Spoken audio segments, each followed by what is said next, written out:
আজকে আমার বইয়ের আসার কথা মারা, আমাকে আসতে তো দেরি করছে কেন লাউড়া? ওর মা আবার ওকে জিনিস দিয়েছে তো মারা আবার, কি জানি লাউড়া কি করছে এখন। এসো জানো মা, তোমার জন্যই আমি এতক্ষণ অপেক্ষা করছিলাম। এসো। তোমার মা কিছু বলছিল নাকি জিনিসের জন্য? মা আবার কি বলবে? মা জিজ্ঞেস করছিল যে জিনিস নিয়ে জামাই কি করবে তাই বলছিল। তোমার মা আবার এইসব গাঁড় পাকামো কথা জিজ্ঞেস করছে কেন? জিনিস নিয়ে কি করবে না করবে? আমার জিনিস আমি কি করবো না করবো সেটা আমি বুঝবো, তোমার মায়ের আবার অত গাঁড় পাকামো কিসের? তা বলো জিনিসটা নিয়ে কি করবে সেটা তো বলো। মায়ের বাড়ি থেকে তো নিয়ে এলাম, এবার তো বলো কি করবে। তোর মায়ের মতো খুব কথা শিখে গেছিস লাইলা মাগি, মার বকুনি আবার। তাহলে তুমি বলবে না জিনিস দুটো নিয়ে কি করবে? দুটো বিদেশি পাটি ছাগল কিনবো, দুটো ছাগলে যেন 1.5 কেজি করে 3 কেজি দুধ দেয় প্রত্যেক দিন। তুই 1.5 কেজি দুধ খাবি, আমি 1.5 কেজি দুধ খাবো, সেই জন্য জিনিসটা বন্দুক দিয়ে আমি ছাগল কিনবো। বুঝতে নিশ্চয়ই পেরেছিস বড়া, আর জিজ্ঞেস করবি না ঠিক আছে? এই কানের জিনিস দুটো নিয়ে আমি কি করবো লাউড়া? এখন যা গিন্নি রান্না ফান্না করগা, আমি দেখে আসি ছাগল দুটো কোন কোথা বাঁধা আছে।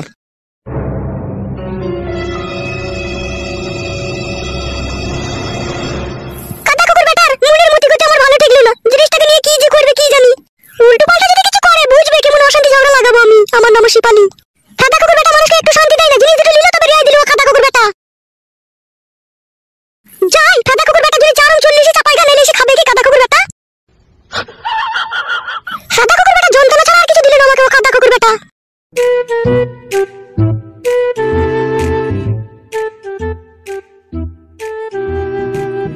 পটাই কাকা, ও পটাই কাকা। কে রে? এই আমি কাকা ফুটো। দাঁড়া দাঁড়া আসি।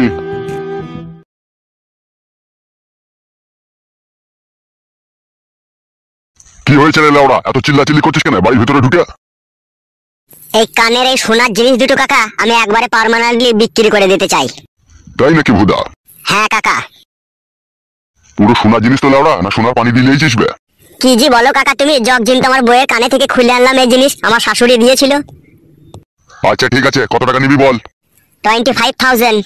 ভুদা কপালি ছোড়া, আমি ইংরাজি বুঝি না, বাংলায় বলো হে আর কপালি চুদা। ও বুঝো না কাকা? না বে, অনলি 25,000 কাকা। এ কাদাটা অত দাম হইতে পারে না। তোর বউ তো কানে পড়ে পড়ে 250 ময়লা তুল লাগিয়ে দিতে হবে। সোনার জিনিসে ময়লা তুলতে গিয়ে 1,000 টাকা খরচা হবে, 1,000 টাকা তোর কম হবে।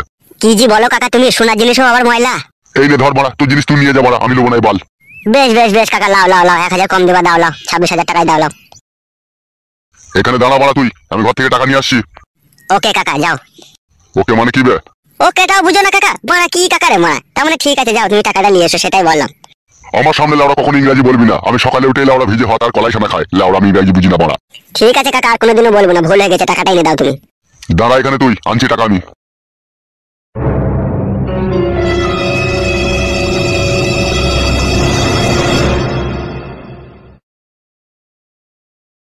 এই নে কাদা ধর, পুরো 26,000 টাকা আছে, গুনে নে, পরে এসে বলি না যে আবার কম আছে।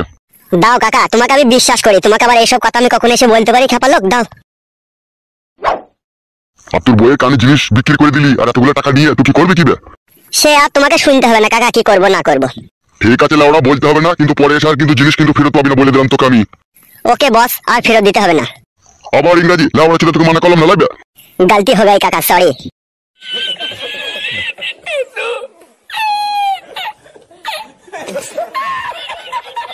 আর কপালে চুদারা কি জি করে লাউড়া, বুঝা বড় মুশকিল।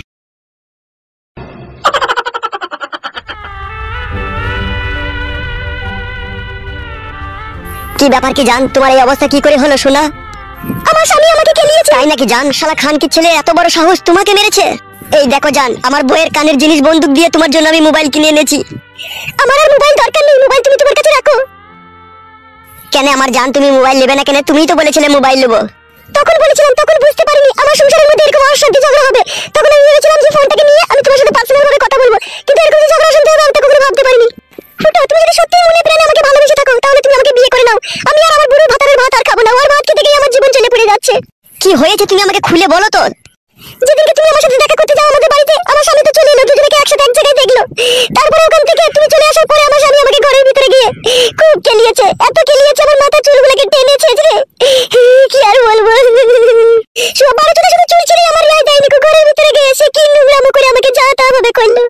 চিৎ করে কাট করে যেমন তেমন করে করার পরে বলছে, খানকি মাগি তোর খুব রস উঠেছে, তুই পরে ছেলের সাথে থাকবি, কোনো বাড়ানি তোর কথা বাড়ালে আর শখ হয়ে দিলে আমি তোকে উল্টো পাল্টা করে দেবো।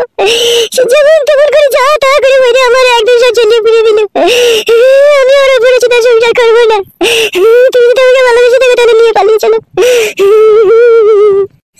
খান কি ছেলে বুড়ো চুদার এত বড় সাহস আমার ভালোবাসার মানুষকে নিয়ে উল্টো পাল্টা কাজ করেছে। গুদমারানির ছেলেকে ইচ্ছা হচ্ছে যে এখন আমি গুলি করে দিই। শুনো ফুটো, কাউকে গুলি করতে হবে না। তুমি যদি আমাকে ভালোবেসে থাকো তাহলে নিয়ে পালিয়ে চলো। আমি এসব ঝুট ঝামেলার মধ্যে জড়াতে চাই না।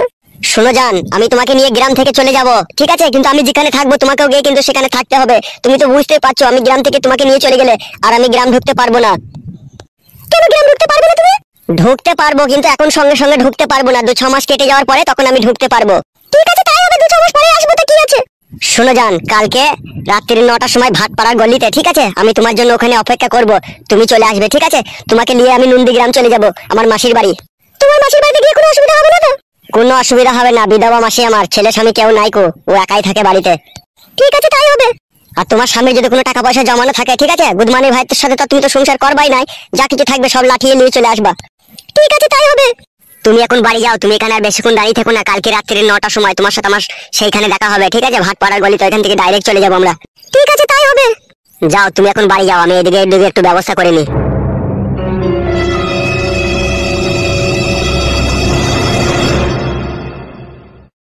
লেওড়া, আর দেরি করলে হবে না। এই মোবাইলটাকে বিক্রি করে কিছু টাকা ব্যবস্থা করে আমাকে পালাতে হবে। দেখি বাড়া এই মোবাইলটা কাকে বিক্রি করতে পারি।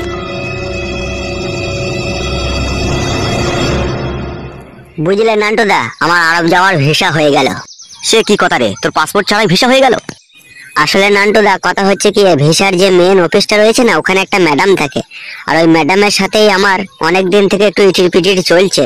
তো ওই ম্যাডামকে আমি সব কথা বললাম, তা ও আর কি আমার এটা কনফার্ম করে দিয়েছে। বাবা বাবা বাবা, সব সময় তো তালেই থাকিস মনে হচ্ছে তুই।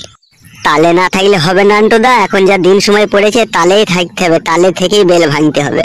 তাহলে যাচ্ছিস কবে তুই? আসলে নান্টুদা, কথা হয়েছে কি, যে প্লেনে আমার টিকিট রয়েছে সেই প্লেনের স্টিয়ারিংটা এখন কেটে গিয়েছে, সেটা ঠিক না হওয়া পর্যন্ত আমি যেতে পারছি না।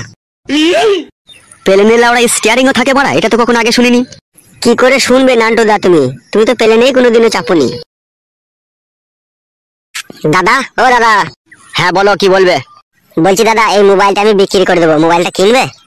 কই দেখি ফোনটা। বলছি চুরি করা মোবাইল নয় তো আবার? কি যে বলেন দাদা আপনি, এটা আমার বড় দুঃখের মোবাইল গো দাদা। আর এটা চুরি করা মোবাইল বলছেন আপনি? আচ্ছা ঠিক আছে, কত দাম দিতে হবে বলো? 19,999 টাকায় কিনেছে। এবার তুমি বলো কত দেবে তুমি? আমি আর কত দেবো? 1010 টাকা দেবো। দাদা, বিপদের সময় মোবাইলটা বিক্রি করছি গো, 10,000 টাকা দিও না, 15,000 টাকা করে দাও। না না না, আমি দিতে পারবো না। নাও না, তোমার ফোন ধরো। আচ্ছা ঠিক আছে, তাহলে 12,000 টাকা দাও দাদা। 10,000 টাকাই দেবো, দিতে হলে দাও, না দিতে হলে নিয়ে যাও। বড়া, মোবাইলটা যদি না বিক্রি করে মাগিটাকে নিয়ে পালাবো, তাহলে তো আমার কাছে টাকাও না, এখন কি করবো বড়া? কি ভাবছো দাদা, দিবে কি দিবে না বলো? কি আর করবো দাদা, মোবাইলটা না বিক্রি করবো, আমার উপায় নাই গো। দাও টাকাটা দাও। এই নাও, ধরো টাকাটা ধরো। বলছি মোবাইলটা যে কিনলাম তোমার কাছে, আমি পরে কোনো সমস্যা হবে না তো আমার আবার? কি যে বলেন দাদা আপনি, সমস্যা কিসের জন্য হবে? আপনি বিন্দাস চালান, নতুন মোবাইল, কোনো অসুবিধা নাই। আচ্ছা ঠিক আছে দাদা, তোমার বাড়িটা কোন জায়গায় একটু বলে দাও, যদি সমস্যা হয় তোমার কাছে যাবো আমি। চিটফান পাড়ার উল্টো পাড়ার খালে বাঁ দিকে গিয়ে ডান দিকে কুল গাছের গোড়াতেই আমার বাড়ি। দাদা, তোমার কথাবার্তাটাতে তো মনে হচ্ছে তুমি আমার সাথে চিট করছো। তোমাদের সাথে চিট করিনি দাদা, চিট করছি আমার বইয়ের সাথে। জানি না আমার মরণের পরে কি হবে। কোনো অসুবিধা নাই গো দাদা, তোমরা মোবাইলটা বিন্দাস চালাও, ঠিক আছে? এটা আমি নিজের টাকা দিয়ে মোবাইলটা কিনে এনেছি, এখন আমি বিপদে পড়লাম তাই তোমাদেরকে বিক্রি করলাম। ওইসব নিয়ে কোনো চাপ নেই, বুঝতে পেরেছো তো দাদা? চালাও মোবাইল। ঠিক আছে, বিশ্বাস করলাম তোমাকে। তাহলে দাদা আমি এখন আসছি, হ্যাঁ? আচ্ছা ঠিক আছে, যাও। লেওড়া, কিছু না বুঝে না শুনে মোবাইলটা হুট করে কিনে নিলি, যদি চুরির মোবাইল হয় তাহলে তো ফেঁসে যাবে বেতু। এতে আবার ফাঁসির কি আছে রে বন্ধু? তুই তো সাক্ষী আছিস, আমি মোবাইলটা কেনার সময় তুই তো মেন সাক্ষী, তুই সাক্ষী দিলেই হবে। আমি তো সাক্ষী দেবই মারা। কই দেখি কি মোবাইল কিনলি।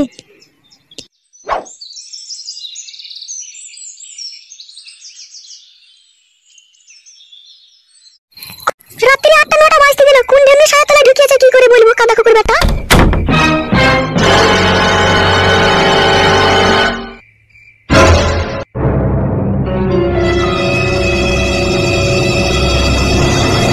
কি গো, তুমি রাত্রি বাড়ি ঢুকে আমার জামা পাল্টিয়ে দিলে, কোথায় যাবে কোথায় তুমি? শুনতে পেছো না নাকি তুমি কি বলছো আমি? হ্যাঁ লাউড়া, বল কি বলবি? তুমি এই মাত্র বাড়ি ঢুকে আবার প্যান্ট জামা পরে নিলে, তুমি কোথায় যাবে কোথায় বলো আমাকে? মাং মারানি সুদপুরে একটু গান হয়েছে, আমি গান শুনেই চলে আসবো রাত 12টা একটা সময়। সব জিনিসে বানাও তো কৈফত করিস কেন মারা, আর তো অবিশ্বাস করিস কেন তুই? তার নতুন জামা প্যান্ট পরে তুমি একটু গান শুনতে যাবে? লুঙ্গি পরে গান শুনতে গেলে লেওড়া অশান্তি আছে, স্টেজের ভিতরে কোনো মারামারি দাঙ্গা ফাতাল লেগে যাবে, যদি বুম চার্জ হয়ে যায় মানে আমাকে ছুটে পালিয়ে আসতে হবে না বড়া, ওই জন্য সেফটি হয়ে গেলাম প্যান্ট জামা পরে। তুমি কি যে করছো আমার মাথায় কিছু ঢুকছে না। মায়ের কাছ থেকে সোনার জিনিস এনে দিলাম, সোনার জিনিসটা লিখে কাকে দিয়ে এলে বলছো পরশুদিন ছাগল দিবে। তোমাকে নিয়ে আমার খুব জ্বালা হচ্ছে। হলো কেলাচুদি মাগি, ছাগলটার বাইনা হয়ে গেছে। আর ছাগলটা আমি যখন হাতে নিই তখন দেখলাম ছাগলটা কাইছে, ছাগলটা নিমোনিয়া হয়েছে। আর আমি এই মুহূর্তে যদি ছাগলটা বাড়ি নিয়ে আসি, ছাগলটা যদি মরে যায় তাহলে তো আমার লোকসান হলো। ওই জন্য আমি বললাম যে তুই ছাগলটাকে ডাক্তার ফাক্তার দেখিয়ে ঠিক করে দে, যে আমি এসে নিয়ে যাবো। বাল আমার কবার বলবো তোকে, আমার একটা কথা বুঝি না কেন লাউড়া? তুই সব বুঝি আমি। বাল বুঝিস তো, কিছুই বুঝিস না। শুন বাড়া, এখন আমি গান মান শুনবো, ঠিক আছে? রাত 12টা 1টা হয়ে যেতে পারে আমার ফিরে আসতে। তুই লাউড়া খাওয়া দাওয়া করে শুয়ে পড়বি, বুঝতে পেরেছিস তো? কেন অত রাত করে গান শোনার দরকার কি আছে তোমার? একটুখানি শুনে দিয়ে চলে আসবে তুমি। লাউড়া একটুখানি গান শুনে আবার আসা হয়? গেছি যখন পুরোপুরি গানটা শুনেই তবে আসবো লাউড়া। আর তোর অত চিন্তা কি লাউড়া? ঘরে ফ্যান চলছে, ওইদিকে জানলা দরজা লাগিয়ে দে না কাদা। ঘরের ভিতরে হাইড্রোলিক খাট আছে, পুঙ্গা উবুর করে শুয়ে পড় লাউড়া। আমি ঠিক চলে আসবো, আমার জন্য ভাবতে হবে না। তুমি যতক্ষণ না আসবে ততক্ষণ আমি জেগে থাকবো। তাড়াতাড়ি আসবে বলে দিলাম তোমাকে আমি। কি ভাবছো কি তুমি আবার গান শুনতে যাবে? বাল আমার জন্য জেগে থাকতে হবে না, তুই ঘুমিয়ে পড়। আমি যখন গান শুনে বাড়ি ফিরবো তখনই দরজা এসে খটাম খটাম করে বাড়ি মারবো, আর তখন তুই বুঝতে পেরে যাবে আমি এসেছি। তখনই লাউড়া দরজাটা খুলবি, ঠিক আছে? খুব বকালি মার, আর বকাই না। তুই থাক, আমি চললাম।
কি ব্যাপার লাউড়া, আসতে তো দেরি করছে কেন বাড়াও?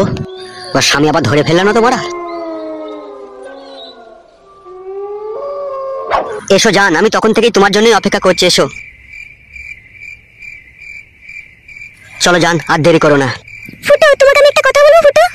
বলো আমার সোনার ময়না পাখি, বলো কি বলবে? আমি রাতের অন্ধকারে স্বামীর ঘর ছেড়ে দিলাম তোমাকে ভালোবেসে। তুমি আমাকে কখনো কোনোদিনও কষ্ট দিবে না তো ফুটো? না জান, এই বুকের ভিতরে যতদিন প্রাণ থাকবে ততদিন তোমার হাত ছাড়বো না জান। তোমাকে ভালোবেসে আপন করে আমার বুকে রেখে দেবো সোনা। তোমার ভালোবাসা যেন সত্যি হয় ফুটো। আমিও তোমাকে সারা জীবনকার মতো ভালোবেসে তোমার সাথে জীবন কাটাতে চাই ফুটো। কোনো চিন্তা করো না আমার সোনার ময়না পাখি, চলো, ট্রেনের সময় হয়ে যাচ্ছে। চলো।